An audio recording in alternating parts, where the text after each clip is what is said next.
Hi Aquarius, this is Jov. Welcome po sa ating channel. By the way, this is your weekly Gabay Tarot reading Aquarius from July 30 to August 3, 2025. Gamitin ang reading na ito bilang gabay lamang. Kung naka-resonate kayo, comment down. Kung hindi kayo naka-resonate, ibigay niyo po sa iba kasi general reading po ito. This is for you, Aquarius.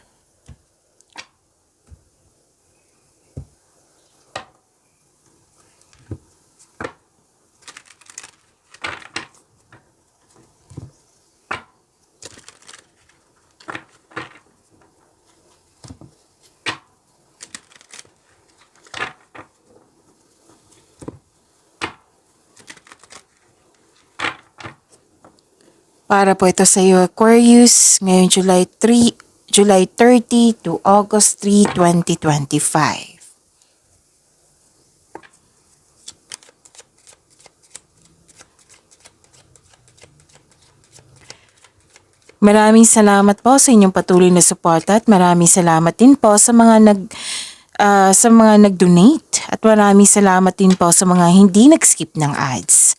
Sa mga hindi pa nag-subscribe, subscribe na po kayo at click bell notification para malaman nyo na may bago tayong video. Para sa mga gusto magpa-reading, comment po kayo ng personal reading.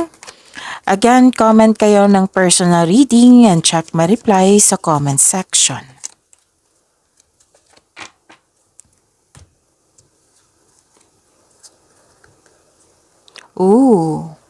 Hope and healing.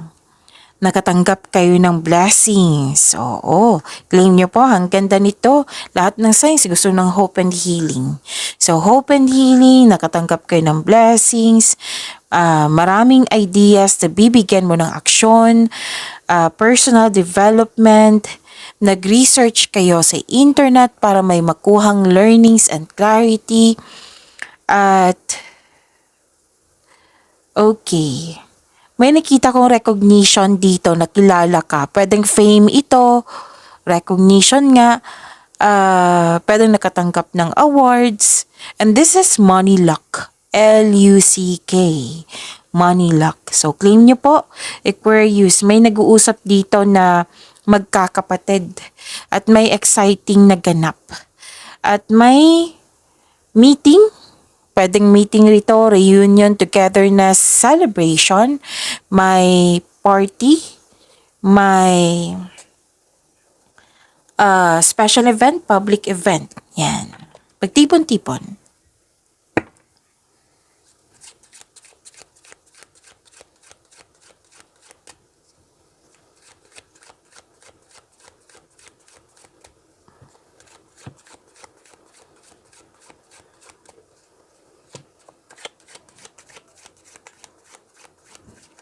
Energy po ni Aquarius.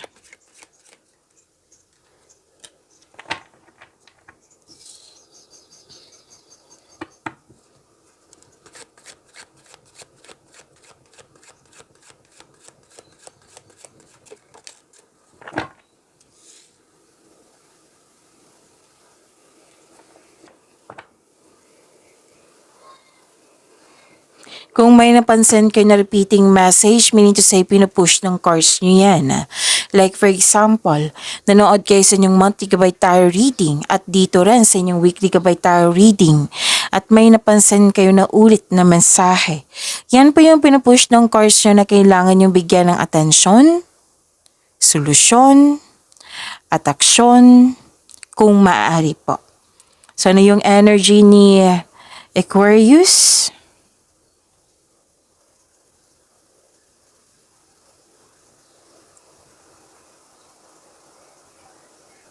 Okay, may nakita ko repeating number dito.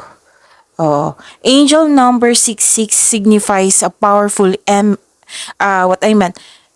powerful message of love. Love, pagkakaisa, at balanse. Okay? Balanse in all aspects of your life. Pwedeng sa relationship ito or sa family. Sa connection mo sa malapit na tao sa iyo.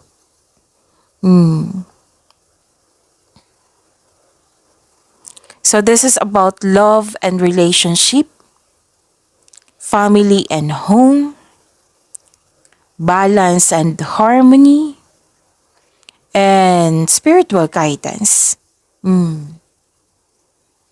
Okay? It emphasizes the importance of nurturing this connection with love, compassion, and understanding.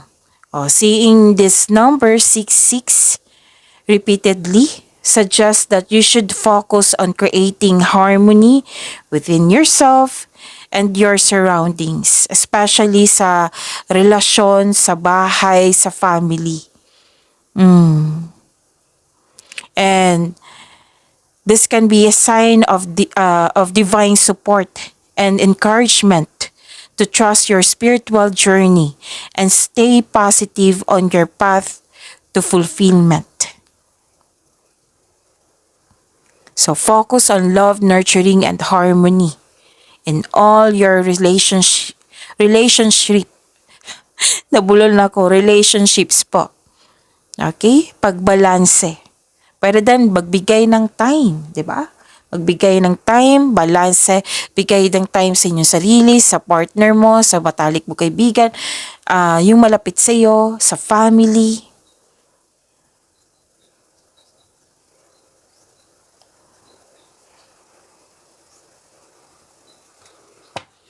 Okay.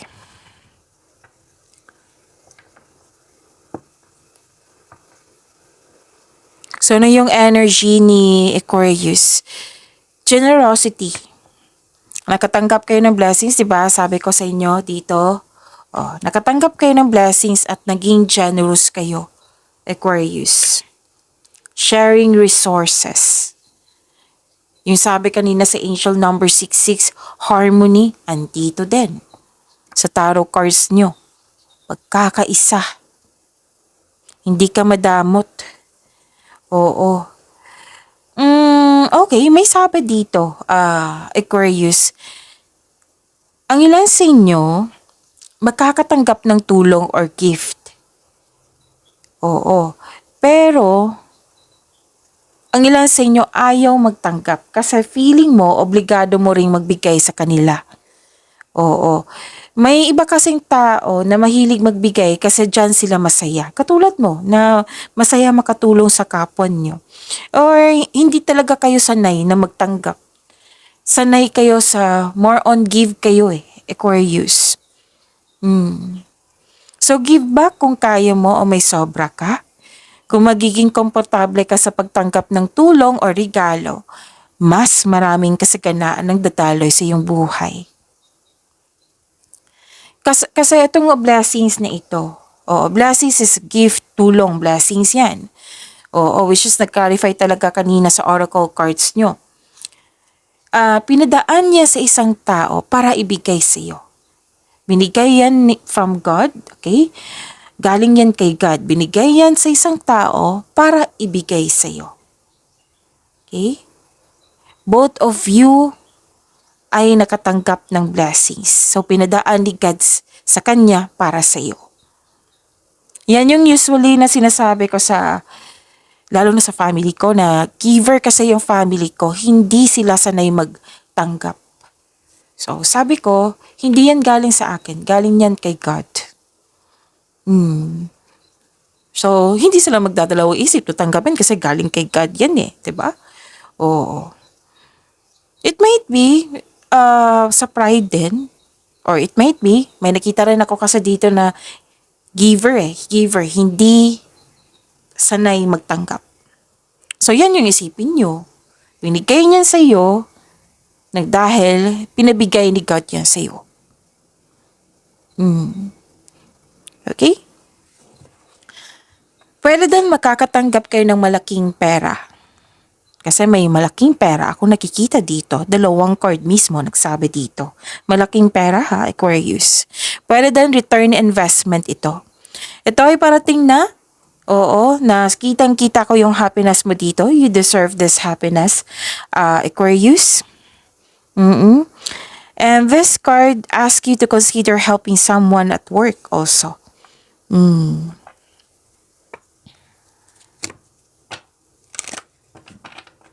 Excuse me, kailangan ko mag-burp.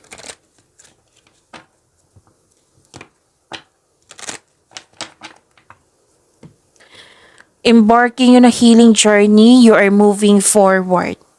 May nakita ko ditong paglilipat. Ano to ha? Paglilipat ng lokasyon, paglalakbay ba, pwedeng travel, pwedeng hindi siya literally na maglipat, kundi babaguhin mo lang, may babaguhin ka sa routine mo, or may change, parehas lang yan eh. Basta may babaguhin lang kayo. Pwedeng relocation to ha, or travel, lipat work, lipat bahay, bakasyon ba. Pwedeng nag-stay kayo ngayon or nagbakasyon kayo. Oo, may balak kayong magbakasyon. Pero then may invitation na kailangan nyong pumunta. At ilan sa inyo nag-move forward, naghahanap ng solusyon sa problema. Solusyon, sagot sa inyong mga katanungan. Sabi ng card, be patient. Papunta ka na sa iyong paroroonan. Pwede din na umiiwas ka sa toxicity. Pwedeng sa place yan or pwedeng sa tao. So healing po ito. O which is lumabas din dito sa oracle cards nyo, yung hope and healing, lumabas din dito sa tarot cards nyo. So yung sabi ko sa inyo ha, dalawang card na po mismo nagsabi dito na may parating na malaking pera. May mag-change career din ng ilan sa inyo dito. Change career. Subukan na mag-career. What I meant is change career nga. Financial stability, kitang-kita ko po dito, Aquarius. Patience. So, sinabi din dito yung maging pasensya, di ba? Be patient.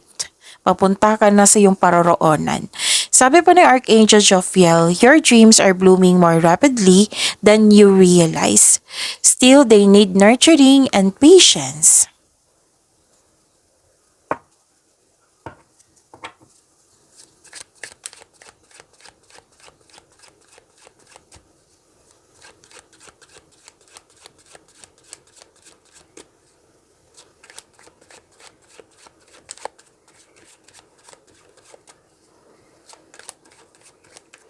Career and money po ni Aquarius ay July 30 to August 3, 2025. Ang ganda naman ito, Aquarius.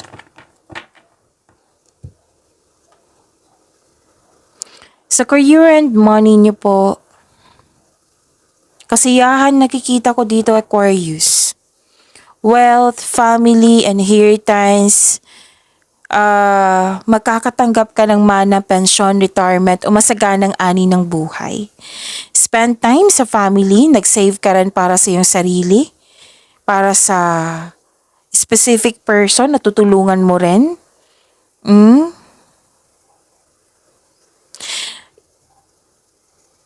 Okay, may plano kayo ng grupo ng tao na magbuo ng negosyo? At nakikita ko dito na full support ang iyong family or grupo ng tao sa iyong plano sa buhay. Ang ilan sa inyo may alok na business partnership. Gusto niyong bumili ng property or bumili na kayo ngayon? Maghingi kayo ng payo sa taong nirerespeto mo na mas matanda pa sa iyo or wiser pa sa iyo. Oo, so sabi niya ng card ha, this is a completion of cycle. Pag tipon-tipon talaga nakikita ko dito, which is sinabi ko rin dito. Oo.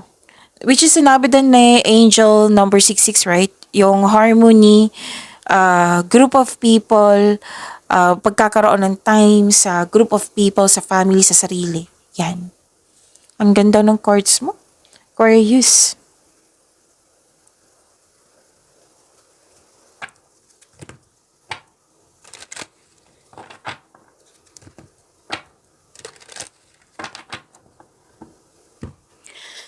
Successful completion, you are reaping rewards, may accomplishment, may success, perfect situation.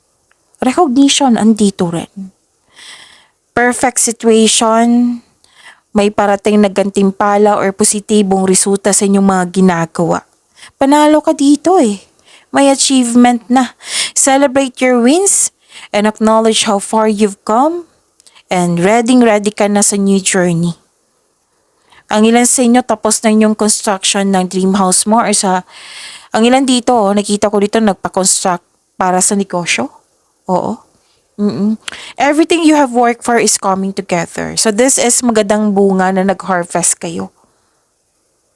May celebration. So recognition, di ba? Pwedeng rewards. Promotion, pwedeng pagtaas ng kita, sweldo, allowance, or literal na pagtaas ng posisyon. May positive review dito. Wow. So may achievement. May natapos achievement. Yan. Or di kaya anniversary to, monthsary to. Basta may achievement akong nakikita dito. This is the perfect time. Ang ganda naman, Aquarius.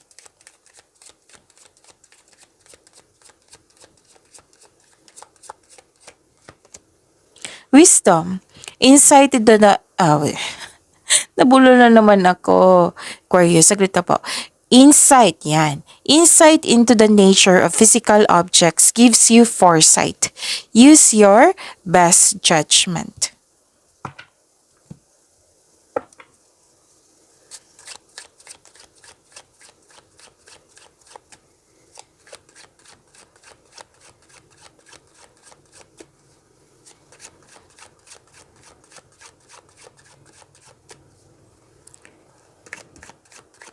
Love, life, self-love, partnership, and romance ni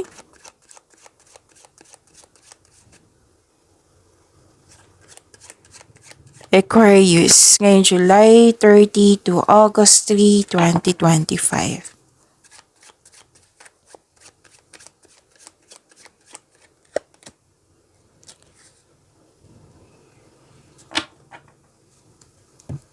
Ang lakas ng energy dito ng single parent. Or pwedeng siya yung malaki ang influence sa inyo ngayon.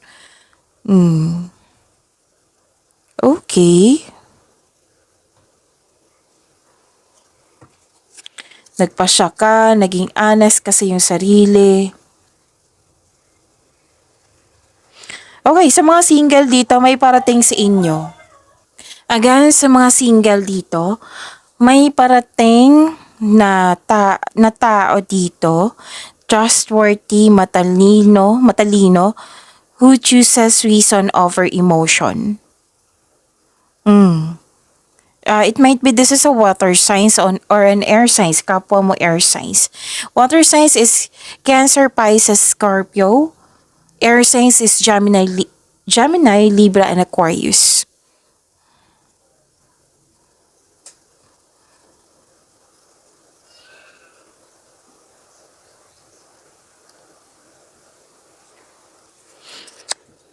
Okay,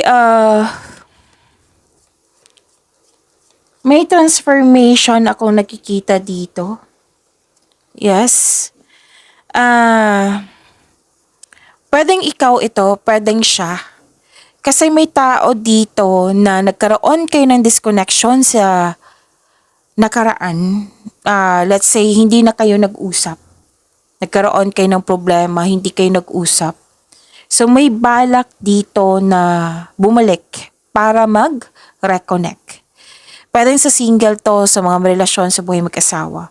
Basta may nakita akong energy dito na gustong humingi ng, what I meant is, gusto niya makipag-reconnect. So far, wala pa akong nakitang sorry dito. Gusto lang makipag-reconnect.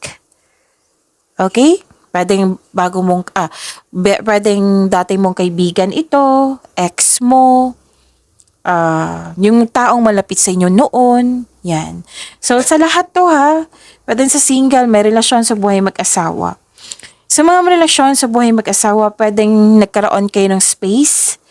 Kasi space is a sign of respect sa relasyon, sa inyo din. Sa inyo sarili, sa kanya, sa relasyon. Para sa pagbalik nyo, na-re-energize na, may solusyon na, mag-usap na kayo. Oo. Okay? So, yan. So, growth, growth always means leaving something behind.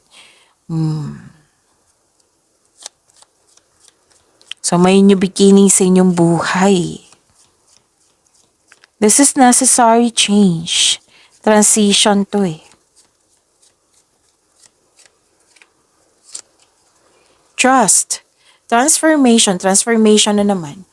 Transformation occurs through acceptance. Once you accept the current situation, it will automatically transform. Yes, once ma-accept mo yung mga nangyari, magkakaroon talaga ng new beginning. Kung hindi mo to matanggap, may new beginning, pero bigat ng nararamdaman yung dala-dala mo. Kumbaga baggages. Okay? So, yan. Trust. Mag-trust kayo sa pagbabago. Okay? So, pag-imanin niyo po yung blessings na binigay sa inyo, Aquarius, ang ganda ng cards niyo po. See you tomorrow. Maraming salamat po.